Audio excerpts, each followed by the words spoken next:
Bienvenue aux engagés publics. Cette semaine, aux engagés publics, on est avec Marc Desnoyers qui va venir nous parler de son livre PQ et QS des frères ennemis. Salut Marc. Oui, salut Denis.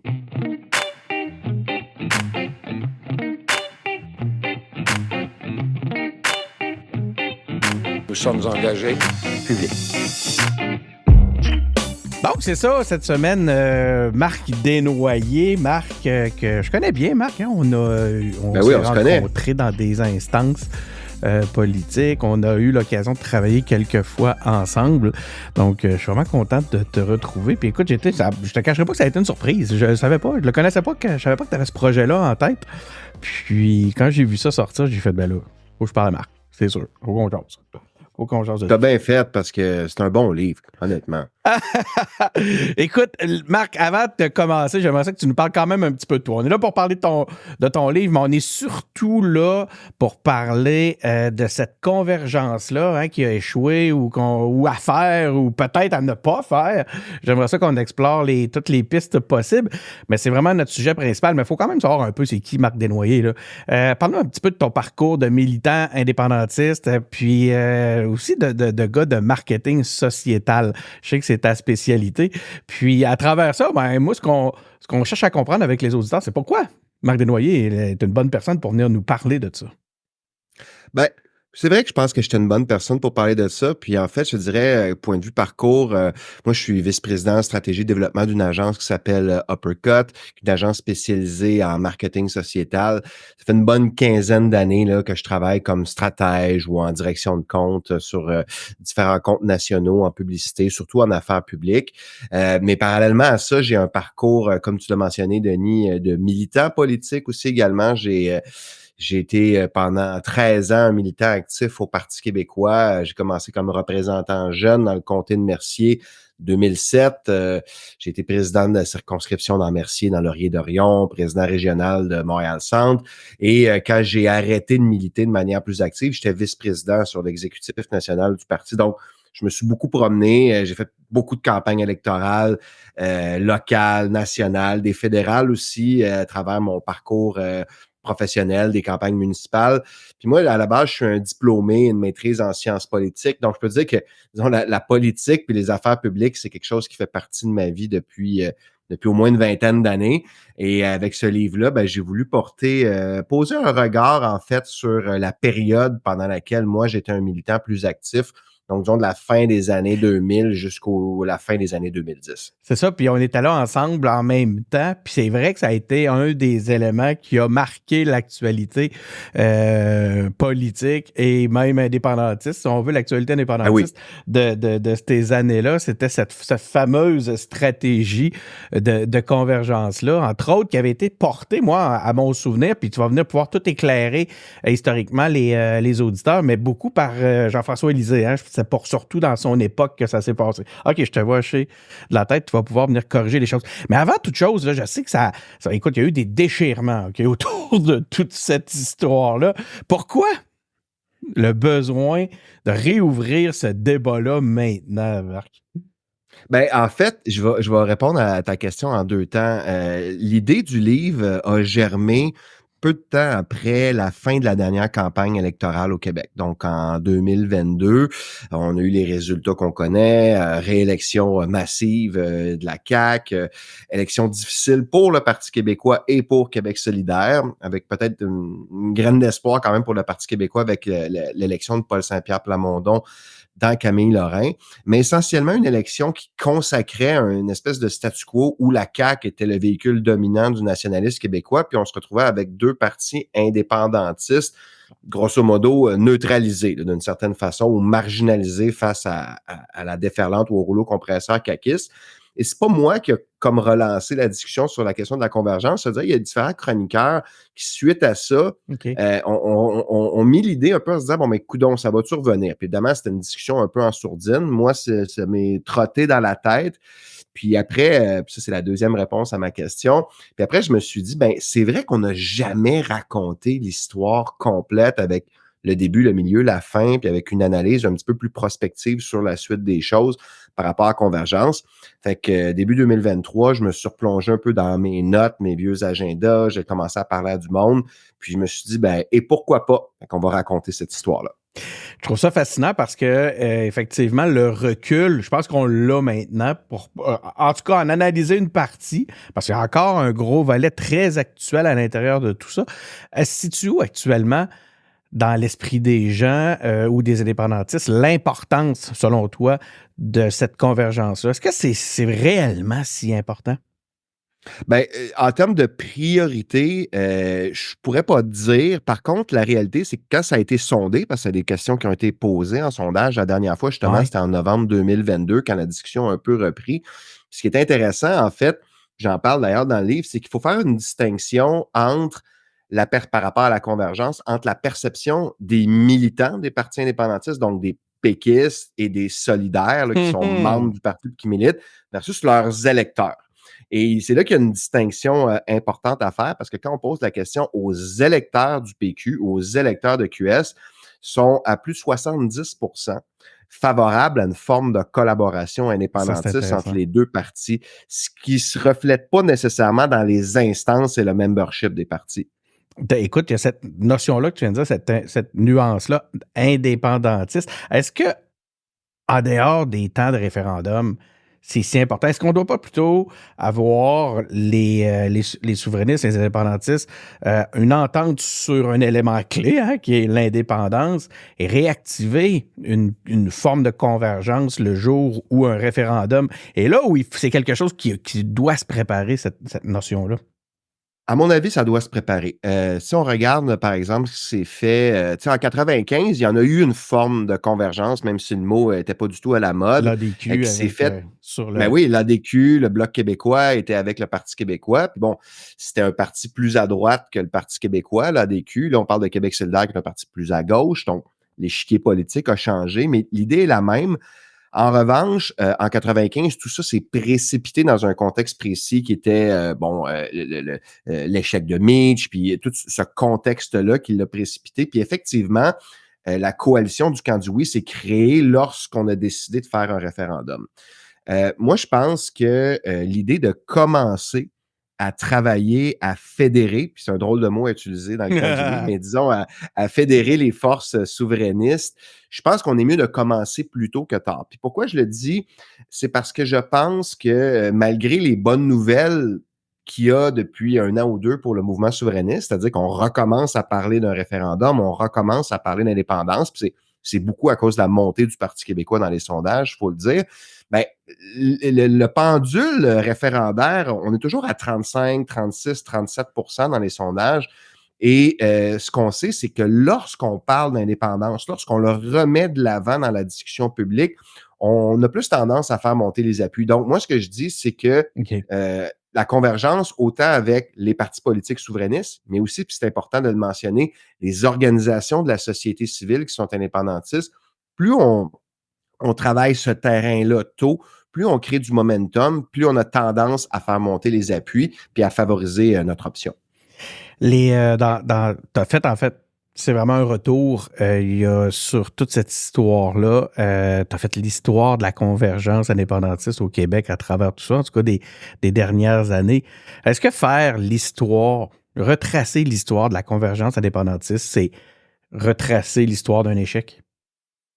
C'est retracer l'histoire de succès et d'échecs. On peut le dire comme ça, parce que, puis je comprends que ce qu'on retient de ça, tu sais, je ne me fais pas d'illusions, ce qu'on retient de ça, c'est comment ça s'est mal terminé au Congrès national de Québec solidaire, entre autres, à la fin mai 2017, puis on pourra y revenir. Là, Oui, on pourra j'aimerais ça reparler. parce que On c'est pourra. pas connu de tous, ça, ce bout-là. Non, effectivement.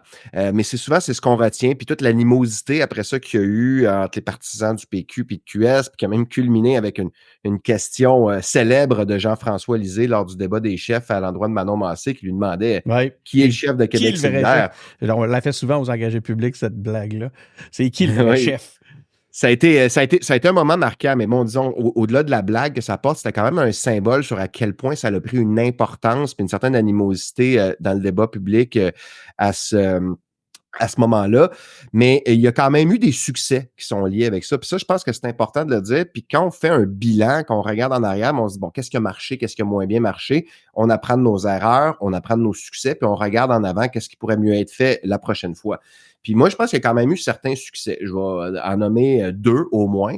Le premier, je disais, c'est comme dans toute cette séquence de convergence-là, moi, je me rappelle, j'étais président de circonscription dans Laurier-Dorion à l'époque, puis à ce moment-là, c'est Pierre-Carl Pellado qui était le chef du Parti québécois. Puis quand il est devenu chef, il y a eu quand même une impulsion importante qui a été donnée du côté de la convergence. C'était clairement un chef qui arrivait là, qui était peut-être peu intéressé par les débats de l'Assemblée nationale, ce genre de choses-là. Il était vraiment là en mode on prépare le prochain référendum. Puis il y a eu une impulsion qui avait été donnée dans les circonscriptions et des instances. Allez-y, vous voulez faire des tests sur la convergence, vous voulez mousser le camp du oui. Il y avait comme une liberté militante qui était là. Puis nous, dans Laurier-Dorion, on a fait une forme de convergence. On a organisé la première rencontre, vous avec Option présentez, nationale. tu présentes Laurier-Dorion comme un laboratoire de convergence, hein, chapitre 5. Oui, exact. Ben oui, c'est ça, exact. C'est le laboratoire de convergence. Puis, tu sais, moi, je vous rends à César ce qui est à César. Là, c'est les militants d'Option nationale. Il y avait Miguel Tremblay, Éric Dallo, à ce moment-là, qui m'avaient approché, puis qui avaient approché les gens de Québec solidaire. Puis, avec le nouveau Mouvement pour le Québec, qui est une organisation de la société civile qui n'existe plus aujourd'hui, qui s'est rejoint au Oui Québec depuis, mais qui menait beaucoup ce débat-là sur la question de la convergence. On avait vraiment réussi à réunir les partis autour d'une organisation, d'un événement, puis on souhaitait donner des suites à ça, mais ça avait fonctionné. Ça, c'est la première des choses. C'est à l'échelle locale, on avait montré que c'était possible de faire, puis on avait comme militants de la base, on avait des idées, on voyait loin, on se disait, on va amener ça au niveau régional, on va amener ça au niveau national après. Donc, ça a fonctionné. Puis après, c'est un exemple à plus petite échelle, mais je pense que quand même, dans la négociation, la feuille de route des Oui Québec, qui est la grande négociation où il y a eu une discussion vraiment entre les partis au niveau national sur une entente, cette entente-là, il faut le dire, elle s'est négociée, elle s'est signée. Je veux dire, il y avait vraiment eu une entente qui a été signée par le Parti québécois, Québec solidaire, Option nationale, le Bloc québécois, sous l'égide des Oui Québec, sur une entente sur un processus commun d'accession à l'indépendance, qui est vraiment pas rien, c'est une première historique. Bon, c'est vrai que par la suite, ça s'est mal terminé. Québec solidaire, à mon avis, très mal géré, puis ils n'ont pas été capables de l'amener dans leurs instances, puis ils ont été obligés de renier leur signature. Ils s'en sont excusés, d'ailleurs, par la suite. Je me souviens de ça. Oui! Continue, écoute, c'est fascinant. C'est juste... Oui. Ben oui, ben c'est ça, mais en fait, c'est drôle que tu me dises ça parce que souvent les gens, quand j'en parle, ils disent oui, je me souviens de ça. Puis c'est tous des petits bouts de cette histoire-là qu'on se rappelle parce que ça avait fait la manchette. Mais moi, j'ai repris ces petits bouts-là, je les ai collés, puis j'ai voulu raconter, faire le récit là, du début à la fin là-dessus. Mais juste pour compléter ce que je disais, c'est qu'en fait, on a fait la démonstration quand même que c'était possible, non seulement d'asseoir les partis autour d'une table, mais d'en arriver à une entente. Puis là, bon, je pose aussi un regard critique sur comment cette entente-là n'a pas réussi à se concrétiser, mais c'était quand même la preuve que c'était possible, alors que tout le monde disait que c'était impossible, en fait. Mais c'est possible dans un laboratoire, dans un petit laboratoire, là, comme où vous étiez, tu sais, dans Laurier. C'était comment? C'est Laurier-Dorion. Laurier-Dorion. On l'imagine plus aisément que dans Lévis, par exemple, tu sais. Comment toute cette réalité-là, parce que c'est tout le temps l'opposition des axes, au final, qu'on est en train, des axes politiques, gauche-droite versus indépendance ou fédéralisme, qu'on est en train d'opposer. C'est ça qui est comique. On oppose des axes plutôt qu'opposer des idées. Comment tu vois qu'une idée comme celle-là de convergence, qui préparée très en amont, peut justement aller chercher l'adhésion partout, jusque dans des comtés un peu plus traditionnalistes, mettons?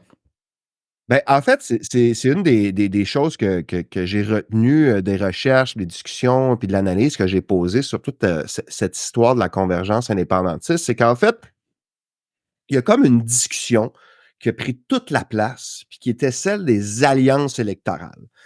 Les alliances électorales, c'est des partages de circonscriptions. C'est un peu ce qu'on a vu avec le nouveau Front populaire en France, les partis de gauche qui se sont dit moi, je me présente dans telle circonscription, toi, tu te présentes pas dans telle circonscription. Puis cette discussion-là, elle a existé au moment des négociations sur la convergence. Amir Kadir avait d'ailleurs proposé un plan de partage de comté avec le Parti québécois, tout ça.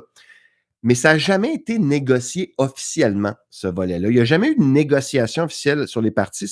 La négociation officielle s'est toujours portée sur un processus commun d'accession à l'indépendance, donc sur un élément de contenu. Pourquoi je dis ça? Parce qu'en fait, souvent, quand on parle de convergence, la discussion qui prend toute la place, c'est celle des alliances électorales. Puis c'est là que c'est difficile, puis c'est là que ça achoppe à cause de notre mode de scrutin. Parce que les partis sont les partis, puis d'abandonner un comté, c'est toujours difficile pour les militants qui sont là, pour le Parti national. Il y a Moi, ce que aussi je les pense, modèles de financement. ben oui, et je veux dire, il y a plein de raisons. Même quand le Parti québécois a refusé de présenter sous l'égide de Jean-François Lisée un candidat d'Angouin pour laisser la place à Gabriel Nadeau-Dubois, c'est une façon de tendre la main au moment de la convergence. Mais dans les faits, ils n'ont pas récolté de données, ils n'ont pas récolté d'argent. Tu sais, je veux dire, le Parti québécois de Gouin, ça a été difficile pour eux à ce moment-là. Fait que tu as tout à fait raison de le dire, là. Puis je me souviens, pour revenir sur cet élément-là, en particulier, que ça avait fait beaucoup de mécontentement dans Gouin, puis auprès de d'autres types de militants du Parti québécois qui ont justement à cœur ces préoccupations-là, ces notions-là, qui ne sont pas nécessairement connues du grand public. Là. C'est des notions de militantisme assez pointues, puis ça avait fait de l'insatisfaction dans Gouin. Je pense même que le comté a eu de la misère à s'en relever, ou l'organisation locale avait réussi à se relever suite à ça au PQ. Est-ce que je me trompe? Ben, c'est vrai que ça avait été difficile, puis il y avait eu du mécontentement dans Gouin. Ça, je m'en rappelle, puis ça avait été plus largement même à Montréal. C'est pour ça que quand on tombe dans ces idées-là de négociation de comté, très émotif, très difficile. Par contre, quand on parle d'éléments de contenu commun, c'est un des concepts, moi, que je veux amener dans le livre, dans la réflexion, c'est l'idée de la convergence par les contenus. Je pense qu'avant d'en arriver à se dire on va commencer à négocier sur des listes électorales, parce qu'honnêtement, notre mode de scrutin, là, il favorise pas vraiment les coalitions. Hein. Si on était en proportionnel, ça serait plus facile, il y aurait une autre façon, puis ça ne fait pas partie de notre culture politique, beaucoup les coalitions. Donc, c'est ça, moi, je pense que l'idée de commencer à faire de la convergence par les contenus en collaboration avec les organisations de la société civile, les partis indépendantistes, pour que, par exemple, à terme, les partis politiques indépendantistes partagent un processus commun d'accession à l'indépendance. Ça pourrait être également sur des enjeux comme la proportionnelle, la protection du français ou l'environnement. Je pense que des éléments de base qui viennent comme ça vont commencer à favoriser des rapprochements sur le fond plutôt que dans des négociations de tel comté à tel comté. Et ça envoie un message. Il y a un camp du oui qui est en train de se former et ça donne cette impulsion et ce momentum-là, je pense, qui pourrait aider à faire monter les appuis à l'indépendance, surtout si, selon certaines possibilités, la petite porte qui s'ouvre pour laquelle on pourrait peut-être avoir un référendum dans cette décennie, bien, je pense que c'est le temps de donner un électrochoc pour faire monter les appuis. J'ai l'impression que dans ce que tu viens de nous exposer, qu'il y a même une solution pour atténuer un peu le cynisme auprès des électeurs. Je le pense aussi. Je pense que c'est intéressant parce que je reviens à ce que je disais tantôt. Il y a comme une distinction entre ce que les membres des partis veulent versus les électeurs moyens. L'électeur moyen, il y en a de toutes sortes. Il y en a qui sont, tu sais, je veux dire, qui ont une affiliation partisane toute leur vie puis qui vont la garder. Il y en a qui changent, qui se laissent convaincre en fonction des campagnes électorales. Puis toutes ces réponses-là sont correctes, évidemment. Mais ce qui est commun à l'électeur moyen, qui n'est pas membre d'un parti, qui ne finance pas, etc., tout ça, c'est que l'idée que les partis ont plus en commun que ce qui les divise, c'est assez répandu. L'idée qu'il puisse y avoir des coalitions, que les partis peuvent travailler ensemble, c'est quelque chose qui plaît dans la population, en fait, mais qui est plus difficile à faire atterrir dans le militantisme des partis, évidemment. Donc, l'avancement réel de la collectivité plutôt que le calcul politique. C'est difficile de l'interne quand, justement, tes actions sont axées sur des objectifs qui sont reliés au système, à notre système électoral dans ce contexte-là, de justement avoir un regard, être capable de prendre la hauteur, d'avoir un regard tel que celui que tu nous proposes. Bien, effectivement, et toute la difficulté est là. Écoute, puis là, c'est tu parles du PQ puis de QS, tu décris comme des frères ennemis. Pourquoi tu penses que ces deux partis-là, qui, bien qu'adversaires politiques, sont néanmoins condamnés à s'entendre pour avancer? Puis ça, c'est toi qui le dis. Oui, c'est vrai. Je pense que même la formule disait condamné à s'entendre pour le meilleur et pour le pire. En fait, c'est que il n'y a aucun de ces deux partis-là qui, dans un avenir, disons, plus ou moins rapproché, là, on ne fera pas de boule de cristal sur les 50 prochaines années, là, mais disons dans un avenir plus ou moins rapproché, il n'y a aucun de ces deux partis-là qui s'en va. C'est des partis qui vont continuer à exister. Alors, en ce moment, le Parti québécois a pris une bonne avance sur les autres, entre autres sur Québec solidaire dans les intentions de vote, mais tu sais, les sondages, c'est des châteaux de cartes, ça peut changer assez rapidement. les deux partis sont là pour rester. Puis les deux partis sont très indépendantistes. Dans les programmes, c'est clair, les deux partis, s'ils prennent le pouvoir, il y a un processus d'accession à l'indépendance qui est enclenché. Donc, à partir du moment qu'on sait ça, ben, on n'a comme pas le choix de prévoir une forme de collaboration. Puis certains pourraient ne pas être d'accord avec moi puis dire, ben, très bien, le Parti québécois prendra le pouvoir, puis une fois qu'il y aura un processus référendaire, Québec solidaire pourra s'y joindre en tant que parti indépendantiste. Mais même si on pense ça, ça veut quand même dire qu'ils sont condamnés à s'entendre pour le meilleur ou pour le pire. Moi, je pense juste qu'on est aussi bien de commencer plus tôt que d'attendre. J'ai posé la question lors d'une entrevue, puis chers auditeurs, vous irez voir ça, c'est disponible sur sur nos plateformes. J'ai eu une entrevue dernièrement avec Gabriel Nadeau-Dubois, puis je lui ai posé cette question-là, à savoir le jour où puis en fait, c'est une question que j'aime poser à tous les représentants de Québec solidaire, à savoir le jour où il y aura un référendum, puis qu'on sera en campagne dans un contexte référendaire, est-ce que vous allez être sur le stage, sur la scène, aux côtés des autres partis comme le Parti québécois pour faire campagne? C'est tout le temps un peu tough. Je sais pas, la réponse fait mal. On dirait qu'ils sont tout le temps en train d'essayer de sauver le chef puis le chou, à savoir si je dis oui, je me braque avec mes militants qui eux, sont surtout sur l'axe gauche-droite. Tu sais, toi, tu le vois comment, cet aspect-là? Si tu avais un conseil, mettons, à donner à QS, communicateur, stratège politique, tu le conseillerais-tu d'être plus affirmé dans cette réponse-là ou de poursuivre à sauver la chèvre et le chou? Moi, je pense que autant le Parti québécois que Québec solidaire a tout intérêt à mettre de l'avant ce qu'il y a dans leur programme. Dans les deux cas, le programme il est super clair. Il y a un processus d'accession à l'indépendance. Les exemples dans le monde récent, qu'on regarde le référendum, on va regarder le référendum catalan. C'était une coalition qui allait du centre-droit jusqu'à la gauche républicaine. Moi, on peut le dire un peu en boutade, là, mais c'est ce que je dirais aussi à mes amis, autant à QS qu'au PQ. Je pense que lors de la prochaine campagne référendaire, ce serait le fun qu'on ait une alliance qui aille de Mathieu Bock-Côté à Ruba-Gazal, là, je veux dire, dans le camp du oui. Donc, moi, je comprends que c'est difficile des fois de répondre à la question quand tu as ta casquette de chef ou de porte-parole de parti, mais c'est la réalité. Te souviens-tu, Dominique Payette, lors de la campagne 2014, disait « J'aime mon parti de pelado acéré ». Ben écoute, moi je trouve que la formule est intéressante. C'est intéressant pour le Parti québécois, mais l'image est bonne pour l'ensemble du mouvement souverainiste. On se serait attendu à avoir serré un peu plus à QS qu'au PQ. Mais probablement qu'à l'époque, c'était plus dans le portrait. Hey, ça ferait un autre bel épisode. On pourrait revenir sur l'évolution justement comment est-ce que le curseur bouge sur les différents axes. Là. Ça pourrait être vraiment intéressant. Avec plaisir.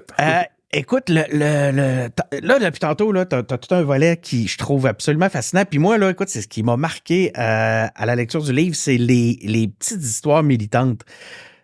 Pourquoi ça m'a marqué? Parce que j'ai l'impression que ça l'a ramené l'importance de l'histoire, puis je ne sais pas si on peut utiliser le terme histoire dans un contexte comme celui-là, à une échelle beaucoup plus accessible pour moi, parce que tu parles de choses qu'on connaît, que dans certains cas, j'ai vécu, pour lesquels j'ai des souvenirs. Puis là, après ça, ben, c'est le volet qui touche les engagés publics. Pas que tu parles des engagés publics, mais qu'une chose qu'on aime valoriser aux engagés publics, c'est l'implication en politique. Puis tu valorises les petites histoires militantes dans ton livre. Pourquoi c'est des récits qui t'intéressent autant? Pourquoi c'est quelque chose? Qu'est-ce que ça a à nous enseigner, ces petits récits-là, qui ne sont pas encore passés à l'histoire, qui ne sont pas encore suffisamment loin pour qu'on puisse les voir dans des grands livres, mais qui ont tout un impact sur la dynamique politique québécoise? Ben, premièrement, parce que, comme toi, je l'ai vécu comme militant, tu sais, puis des fois, on prend un peu de recul par rapport à ça, puis on se dit, wow, on s'est quand même impliqué, puis on a quand même réussi à bouger certaines affaires, tu sais, puis on se dit, ce n'est pas vain, l'implication, le militantisme, ça peut donner des résultats. Moi, j'étais dans Laurier d'Orion, qu'est-ce qu'on avait réussi à faire de ce côté-là? Mais ce que moi, une des leçons qui ressort de ça, c'est que, en fait, tout le débat sur la convergence, il est né dans une époque où le mouvement souverainiste était dans le trouble. On parle du début des années 2010. Les appuis n'étaient pas là. Il y avait beaucoup de chicanes dans le mouvement. Québec solidaire faisait quelques années qu'il venait d'arriver. Donc, le PQ n'était plus le seul parti officiellement souverainiste qui était présent sur la chaîne politique. Puis là, arrive une année comme 2011, là, où tu sais, je veux dire, le feu est pris, là. Tu as, en mai 2011, la vague orange qui balaie le bloc à Ottawa.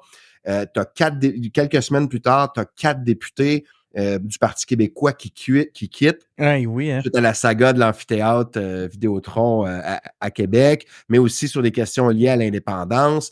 Après ça, tu as la fondation du Nouveau Mouvement pour le Québec, qui est d'anciens péquistes qui ont créé ce mouvement-là avec un manifeste qui fesse dans le dash, là, comme on dit, là, qui envoie vraiment un électrochoc au Parti québécois. Tu as la fondation d'Option nationale en septembre. Tu sais, je veux dire, c'est vraiment en dedans de 6 mois, là, on avait l'impression que tout se passait. Puis c'est dans cet esprit-là où c'était difficile que là, se sont mises en place des nouvelles organisations, des nouvelles figures de proue du mouvement souverainiste à l'échelle militante qui ont poussé pour 2 choses, pour que les partis puis le leadership des partis souverainistes remettent l'indépendance de l'avant et éventuellement, c'est eux qui ont commencé à pousser sur la convergence. Puis à terme, c'est pas nécessairement les partis politiques eux-mêmes qui ont décidé d'aller se rasseoir. Évidemment, c'est eux au final qui tranchent, puis le pouvoir politique qui est là. Mais c'est des organisations de la société civile qui ont créé la table de concertation. Donc, ça vient vraiment, c'est vraiment un bon exemple que des fois, des idées partent de la base, brassent les partis, puis réussissent à asseoir les partis à essayer des choses différentes. Tu parles beaucoup du... ça me fait penser à ça, ce que tu es en train d'exposer là, comment même tu utilises les mots le beau et le noble versus le laid et le vil en politique. Puis évidemment, ça m'a marqué parce que je suis justement, c'est un autre des éléments de valeur qu'on adresse souvent, qu'on aborde souvent aux engagés publics, c'est le cynisme. Ça crée beaucoup de cynisme. Et puis ça, je trouve ça vraiment intéressant, ce que tu viens de nous dire, c'est que finalement, on est le lait et le vil est un peu rattrapé parce qu'il y a un besoin, il y a une demande concrète qui finalement est beaucoup plus noble là-dedans. Comment tu le vois, toi? Est-ce que tu sais, on parle tout le temps aussitôt que les souverainistes commencent à discuter, on parle de chicane, de la chicane. C'est quoi l'impression nette que ça laisse auprès des gens, cet aspect-là? Est-ce que ça leur laisse, puis je parle de la somme des électeurs, est-ce que ça laisse justement une impression de arc, de ville et de lait, ou au final, ils la voient, cette renaissance-là, qui veut d'une option qui veut pas mourir? Moi, je pense que c'est beaucoup une question de ton et de vocabulaire. Ah, c'est intéressant. À un moment donné, là, on peut faire tous les débats du monde à l'intérieur du Parti souverainiste. Il y a un aile gauche, il y a un aile droite, il y a des centristes, il y en a qui sont plus axés sur certains éléments, plus identitaires, moins. Tous ces débats-là peuvent se faire, même des débats là, sur les enjeux qui divisent la laïcité, l'immigration. C'est toutes des choses qui peuvent se discuter. Puis tant qu'au niveau du ton et du vocabulaire, on reste au niveau du débat, puis qu'on n'est pas en train d'essayer de démoniser la position de l'autre. Moi, je suis persuadé que ça peut laisser une impression, honnêtement, même pour, disons, un électeur sur la clôture, peu convaincu, peu intéressé par le débat sur la question nationale, de se dire, ces gens-là débattent de fond, puis ils ont du cœur au ventre. Contrairement, honnêtement, parce que c'est une autre des choses dont je parle dans la conclusion du livre, du côté du camp fédéraliste, le fédéralisme, en ce moment, qui gagne par défaut en ce moment, c'est celui de la troisième voie, celui de la coalition Avenir Québec qui se bute à des refus, qui nous a pas réussi le fameux grand projet pour les nationalistes québécois qui était supposé les porter au pouvoir, amener des dévolutions de pouvoir du fédéral, tout ça. On n'a rien vu de ça. Puis du côté du Parti libéral du Québec, il n'y a pas de réflexion sur la place du Québec dans le Canada. C'est vraiment le statu quo. Ils ont comme abandonné la réflexion intellectuelle. Puis dans le fond, le fédéralisme gagne par défaut parce que c'est l'option qui prévaut en ce moment. Puis on est face à une espèce de désert intellectuel fédéraliste. Moi, de voir qu'il y a un débat dans le mouvement souverainiste, qu'il y a une gauche, qu'il y a une droite, qu'il y a des débats, moi, je pense que c'est un plus d'avantage qu'un désavantage. Là. C'est drôlement dit, mais ouais, c'est ça. On le comprend bien. Il n'y a pas un désavantage à avoir ce débat-là avant d'avoir un pays.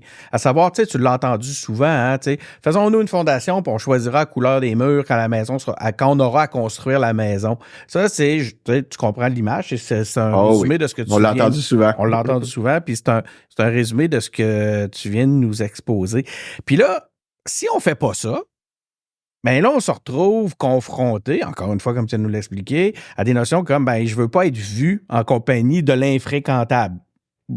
Façon de voir les choses qu'on sent un peu plus chez QS, OK? Chez les militants qui veulent pas se voir associés à d'autres partis au point de vue, justement, de l'axe gauche-droite. Puis ça fait souffrir l'axe indépendant sur l'aspect indépendance versus fédéral.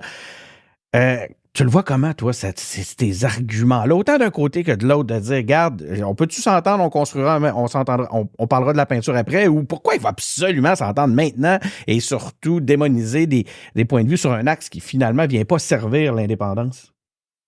Ben, en fait, il y a 2 choses là-dedans. Puis c'est intéressant parce qu'évidemment, moi, tu sais, je veux dire, moi, j'ai un parcours péquiste, j'ai pas un parcours solidaire, mais je me suis, j'ai appris, en fait, certaines affaires sur la culture politique, la culture organisationnelle de Québec solidaire à travers ça. Puis il y a une affaire que je trouvais intéressante dans leur façon de fonctionner. On va faire une comparaison. Tu sais, par exemple, au Parti québécois, dans les partis classiques, règle générale, hein, la façon de travailler dans les partis démocratiques comme ça, c'est on fait un débat sur X, Y enjeu. Il y a débat, puis après ça, il y a un vote qui est pris en instance, puis il y a un côté qui gagne, il y a un côté qui perd, puis après ça, bien, ceux qui ont perdu se rallient à la position essentiellement. Puis bon, tu rechignes un peu, tu ronchonnes un peu, tu retournes dans ton comté, mais bon, tu acceptes que c'est la réalité.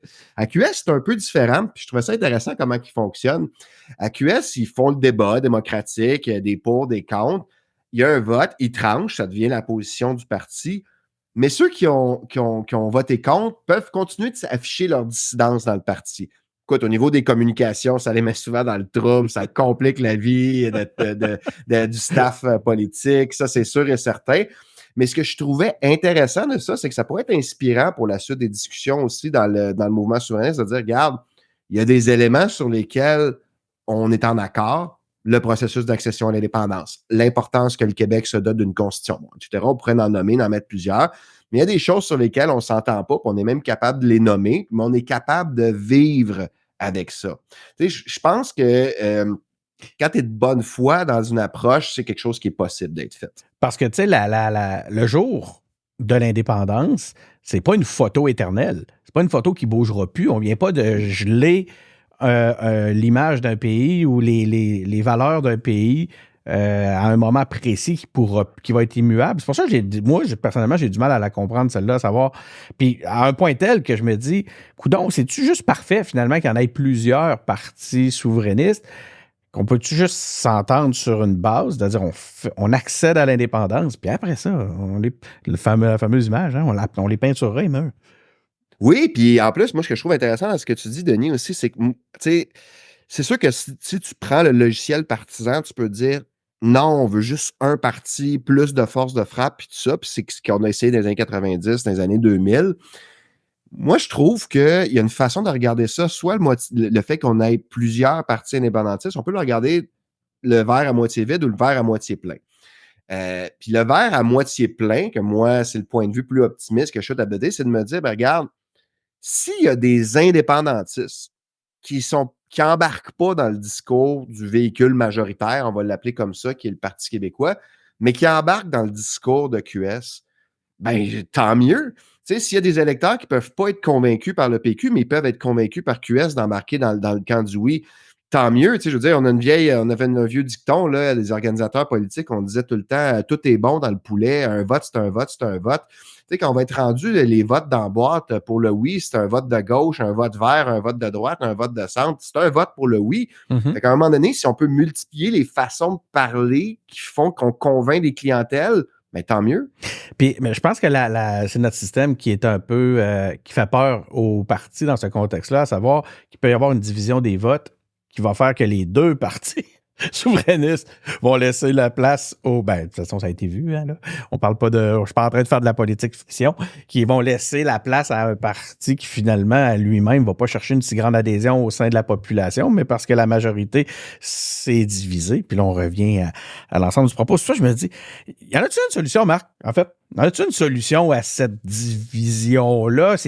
Finalement, la solution de ça, passe-tu par une refonte du système électoral avant toute chose? Ben, c'est drôle parce que j'en parle dans le livre, et comme dans la fin du cycle de convergence, puis c'était après que l'entente a été n'a pas fonctionné. Il y a eu comme une espèce de dernier souffle. qui était le combat pour la proportionnelle. Parce qu'il y avait vraiment dans cette idée-là que si on réussissait de créer, que le mode de scrutin passe du uninominal à un tour qu'on connaît aujourd'hui à un mode de scrutin proportionnel, ça favorise beaucoup plus les possibilités de coalition et évidemment de convergence. Donc, clairement, notre mode de scrutin est une épine au pied de la collaboration entre les partis souverainistes. Puis je pense que le fait de continuer à pousser pour la proportionnelle, cette fois-ci ou la prochaine campagne électorale, c'est le genre de choses, effectivement, qui peut venir aider. Parce que quand on parle de coalition entre partis qui ne sont pas d'accord sur tout, c'est important de le dire, la convergence, ça ne veut pas dire fusionner des partis. Ça ne veut pas dire obliger tout le monde de penser pareil. Ça veut juste dire s'entendre sur certains points communs bases. et garder sa propre identité, garder ses autres priorités, même si on n'est pas d'accord. Mais en fait, c'est notre système électoral. C'est nos règles électorales qui font, qui nous amènent à... Puis ailleurs dans le monde, je veux dire, c'est parler de coalition, mettre un gouvernement de centre-gauche avec des alliés du centre, des Verts, un parti, tu sais, je veux dire, ça fait partie de la réalité. Ça fait pas partie de notre histoire, de notre culture politique, mais c'est des histoires, c'est des choses qui peuvent évoluer dans le temps. Je pense que ça pourrait être intéressant pour dynamiser notre système politique. OK, je vais te mettre dans le trouble. Je vais te poser une question difficile. Relation complexe, PQ, QS, qui porte selon toi le plus de responsabilité dans l'échec des convergences passées? Bon, regarde, je vais faire la réponse de politicien, puis après ça, je vais te faire la réponse directe. La réponse de politicien, c'est que c'est une responsabilité partagée des deux côtés. Par contre, si on regarde la période là, comme telle, là, tu sais, vraiment là, le moment où, à partir de fin 2016 jusqu'à aller à mai 2017, donc à peu près un 5-6 mois où il y a eu la table de concertation des Oui Québec, 4 rencontres de négociation, une entente signée. Ce moment-là, en fait, Québec solidaire l'a échappé. Il n'y a pas d'autre façon de le dire. Ils ont signé une entente. Ils n'ont pas été capables, après ça, de la présenter même à leur instance militante. Ils se sont dédiés par rapport à une entente qu'ils avaient signée. Et moi, j'ai retracé dans mon livre, d'ailleurs, une lettre d'excuse que les nouveaux porte-parole de QS, parce que c'est à ce même congrès-là, c'est Gabriel Nadeau-Dubois et Manon Massé qui sont devenus les porte-parole. Ils se sont excusés auprès des Oui Québec, des autres partis, sur la manière dont ça s'était passé. Donc, tu sais, je pense qu'ils l'ont reconnu eux-mêmes qu'ils l'avaient vraiment échappé. Bon, donc, si on parle vraiment de ce bout-là, je pense que, clairement, il faut dire, regarde, QS, vous l'avez échappé là-dessus. Par contre, il faut quand même être capable de faire la part des choses. Du côté du Parti québécois, puis j'y étais à cette époque-là, hein, fait que, tu sais, je veux dire, c'est une autocritique d'une certaine façon que je peux faire par rapport à ça. Là où le Parti québécois a erré pendant la convergence, c'est que le Parti québécois a porté sur ses épaules un legs historique d'incapacité de faire la promotion de l'indépendance. Ça, c'est quelque chose qui remonte à loin. Là. On parle depuis le référendum de 95, qui était en train de se replacer. Il y avait une fatigue au Parti québécois par rapport au flou qu'on entretenait par rapport à tout ça. Pierre-Carl Péladeau est arrivé, il est devenu chef en 2015. Puis, il y avait vraiment, avec l'arrivée de Pierre-Carl Péladeau, cette idée-là qu'on recréait le camp du oui, on fonçait vers un prochain référendum, tout ça était sur la table. Ben, on reprenait ce discours-là, là, en fait, très volontaire sur l'indépendance, qui pour moi était la première fois que je le vivais vraiment comme militant, comme membre du Parti québécois à l'époque, puis ça créait beaucoup d'enthousiasme. Et là, ben, on connaît la suite de l'histoire. Il a été chef à peine 11 mois. Il a quitté assez rapidement. Course à la chefferie au Parti québécois. Jean-François Lisée devient chef du PQ. Et là, il y a un changement de paradigme parce que là, Jean-François Lisée, lui, est élu sur la promesse que non seulement il n'y aurait pas de référendum dans un premier mandat, mais qu'un gouvernement péquiste n'engagerait pas de fonds publics pour faire la promotion de l'indépendance. Fait que, tu sais, à un moment donné, il y a eu une incohérence politique de la part du Parti québécois sur l'indépendance et ça a donné des arguments à ceux qui s'opposaient à la convergence de l'autre côté. Ça a décrédibilisé le Parti québécois sur cette question-là. Je sais que tu as parlé à beaucoup de monde dans le cadre de ton livre, pour écrire ton livre, puis parce que tu évoques des entrevues. As-tu parlé à Jean-François Lisée? Ben, Jean-François Lisée, c'est quelqu'un que je connais depuis un certain temps. Les personnes que j'ai passées en entrevue sont celles que j'ai citées, donc lui, il n'est pas là-dedans. Par contre, Jean-François Lisée, c'est une plume extraordinairement prolifique. J'ai eu accès à...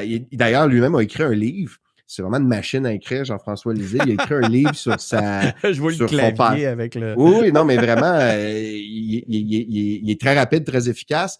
Et dans le fond, il a écrit un livre qui s'appelle Qui veut la peau du Parti québécois, qui est un livre qu'il a publié, là, je pense, à peine 3 mois après le moment où il a quitté la chefferie du parti.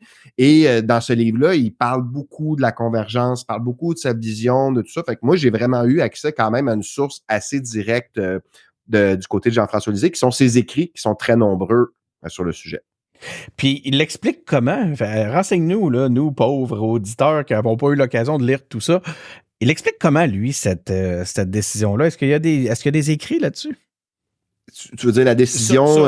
Sur son virage, à savoir, on lève le pied, on promet qu'il n'y aura pas une scène qui va être mise là-dessus première année. Puis, Ben, moi, il s'explique de deux manières. Puis il y a la première façon, je pense qu'il avait très, très bien senti, Jean-François Lisée, un élément par rapport à où son parti était rendu. Après la chefferie de Pierre-Carl Péladeau, il y avait eu cette impulsion-là qui avait été donnée sur l'indépendance, puis il y avait comme quelque chose qui était palpable dans le parti, qui était on ne voulait plus retourner à un flou sur la question de l'indépendance, hein, ce qu'on avait vu dans les dernières années.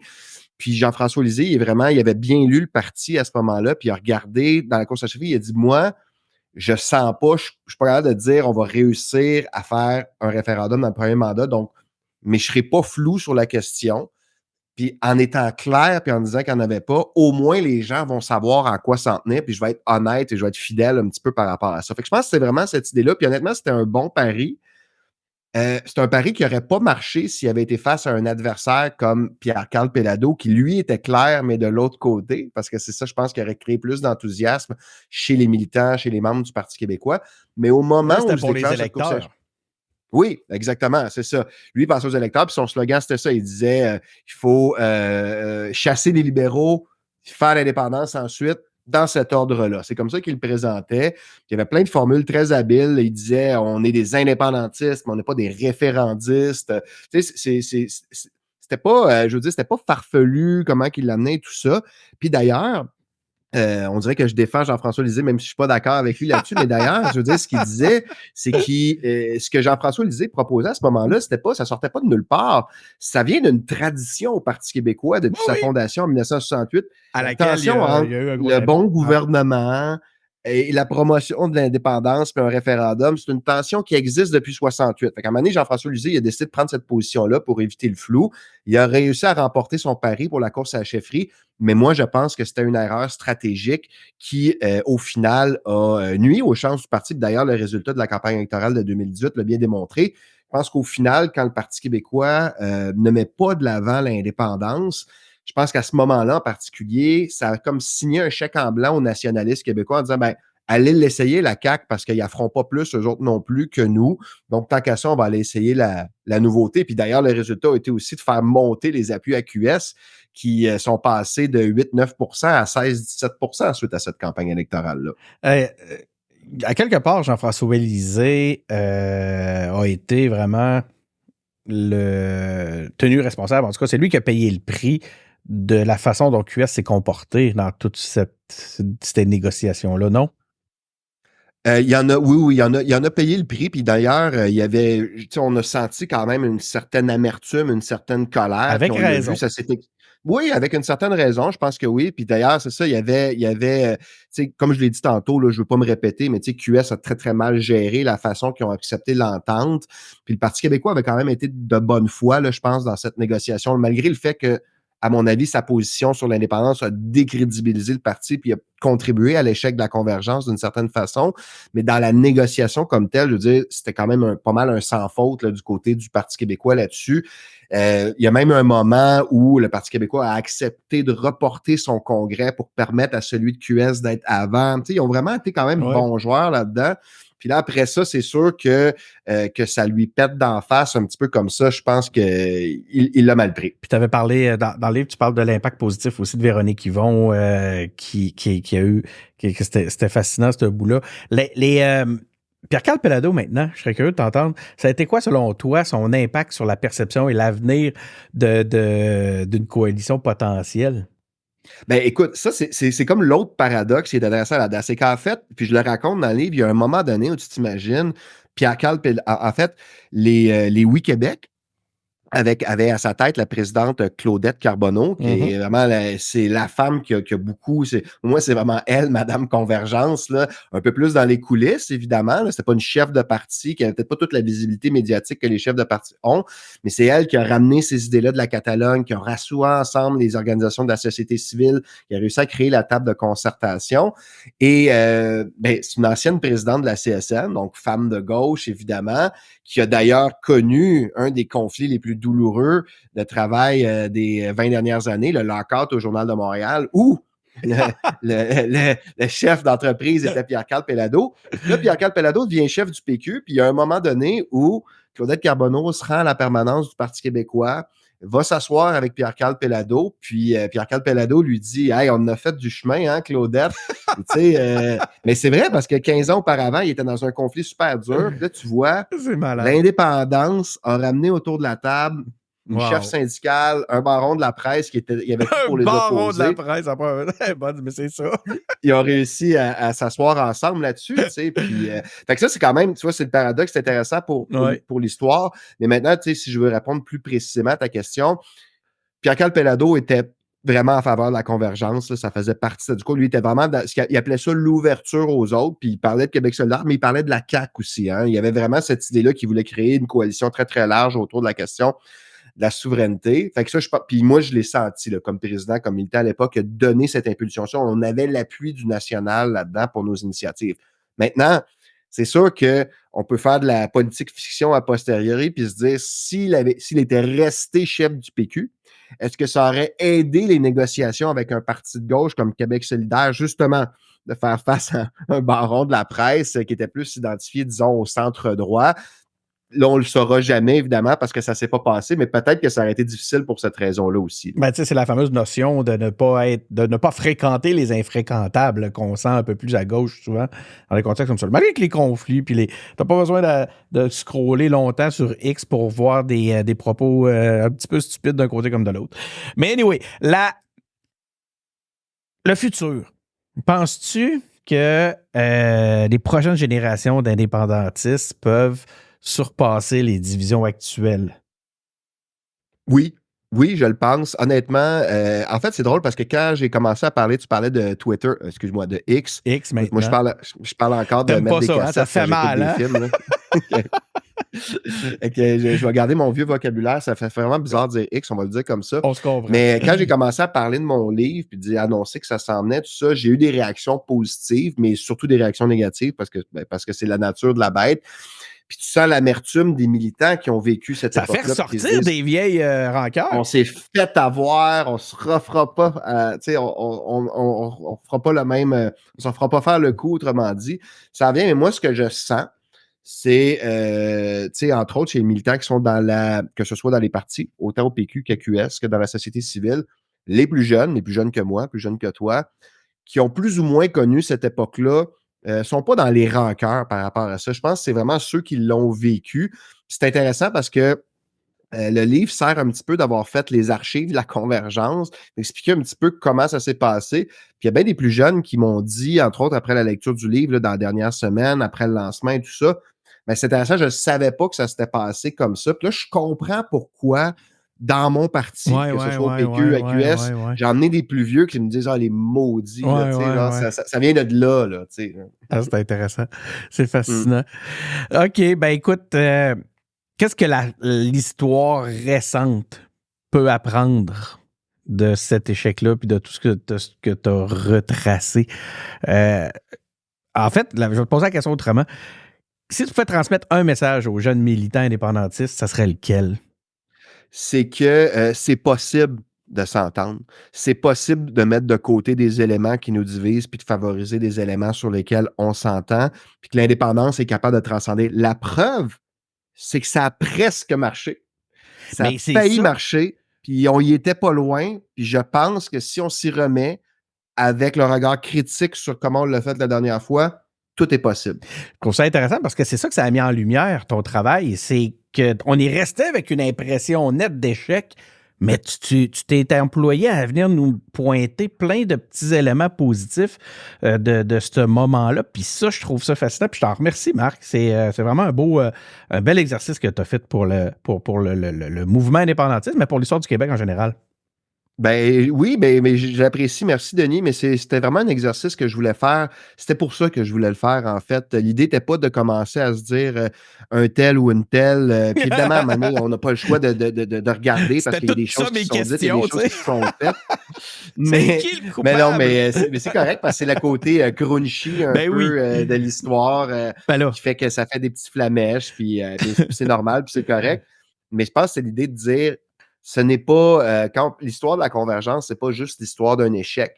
L'histoire de la convergence, c'est l'histoire de militants qui y croient, là, qui ne gagnent pas d'argent, qui n'ont pas une scène à faire avec ça, qui se retroussent les manches puis qui se disent comment qu'on fait pour remettre le mouvement de l'avant, comment qu'on fait pour faire des collaborations qui vont faire avancer le mouvement, qui vont faire avancer le Québec.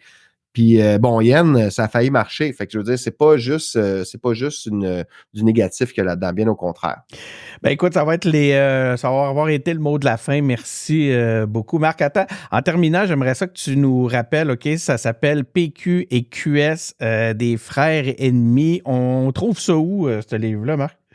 Dans toutes les bonnes librairies. Et la bonne nouvelle aussi, c'est qu'en fait, il va y avoir un lancement on a fait le lancement à Montréal le 22. Donc ça, c'était, je me fais l'enregistrement, c'est il y a quelques jours. Et j'ai su aujourd'hui qu'on va pouvoir faire un deuxième lancement à Québec. Oh! Fait que pour la gang, toi, tu vas être invité évidemment, Denis, mais ça va être le 6.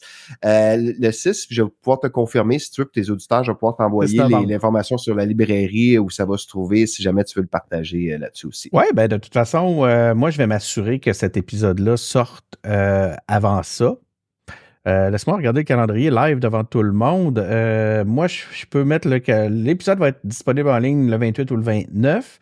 Puis il va même être passé à la télé avant. Fait que, oui, fait que dis-le, là, c'est le temps. Fait que tu n'as pas ta date officielle là, pour Québec. Oui, c'est le 6 novembre. Puis la librairie, écoute, là, tu me prends à court, là, mais je vais te donner les informations si jamais tu veux les transmettre à tes réservez votre 6 novembre, tout le monde. C'est ce qu'il faut retenir. Je parle Jans de Québec. Donc, oui. Merci beaucoup, Marc. C'était vraiment fascinant. C'est vraiment un plaisir de pouvoir jaser de toi, de tout ça avec toi. Un grand plaisir partagé. Merci beaucoup, Denis. Donc, merci aussi à vous qui êtes à la maison. Tu sais, vous avez vous avez la pochette à l'écran actuellement. Donc, vous allez le repérer facilement. C'est ça. Merci d'avoir été à l'écoute. C'est Denis Martel qui est au micro. On se retrouve bientôt pour un prochain épisode. En attendant, vous savez où nous trouver. On est disponible sur toutes les plateformes. On est aussi disponible sur Cube en distribution, mais on est aussi diffusé à la télé de Cube les week-ends. Donc, nous sommes les engagés publics. Merci d'avoir été à l'écoute.